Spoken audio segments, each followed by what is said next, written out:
মক্কা মদিনায় যাওয়ার সুযোগ দেওয়া হয়, হজ করার সুযোগ দেওয়া হয়, কেননা তারা রাজনৈতিক মুসলিম। কথাটা ভালো করে বুঝবেন, রাজনৈতিকভাবে তারা মুসলিম হিসাবে গণ্য, কিন্তু কোরআন হাদিস আলোচনা করে পড়ালেখা করে আমরা যা বুঝি তাতে শিয়াদের মধ্যে যারা গুলাতুশ শিয়ঈন, শিয়াদের মধ্যে যারা চরমপন্থী, এদের অনেক দল আছে।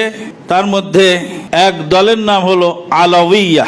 এই আলাউইয়া দ্বারা এরা আলী রাদিয়াল্লাহু তাআলা আনহুকে ইলাহ বলে মানে, এবং আলী রাদিয়াল্লাহু তাআলা আনহুর জামানাতেই তাদের উদ্ভব ঘটেছিল। তারা আলী রাদিয়াল্লাহু তাআলা আনহুকে ইলাহ বলে মানত। এই জন্য আলী রাদিয়াল্লাহু তাআলা আনহু তাদেরকে তওবা করার আহ্বান জানালে তারা তওবা করতে নারাজ। চতুর্থ খলিফা আলী রাদিয়াল্লাহু তাআলা আনহু তাদেরকে পুড়িয়ে হত্যা করেছিলেন। যখন পুড়িয়ে হত্যা করলেন তিনি, তখন এই শিয়ারা বলছিল যে আপনি যে ইলাহ তার প্রমাণ একদম হাতে নাতে পেয়ে গেলাম। কিভাবে?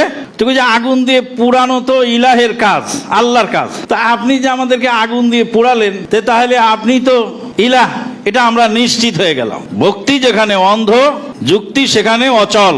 অন্ধ ভক্তির কাছে কোনো যুক্তি, কোনো দলিল চলে না।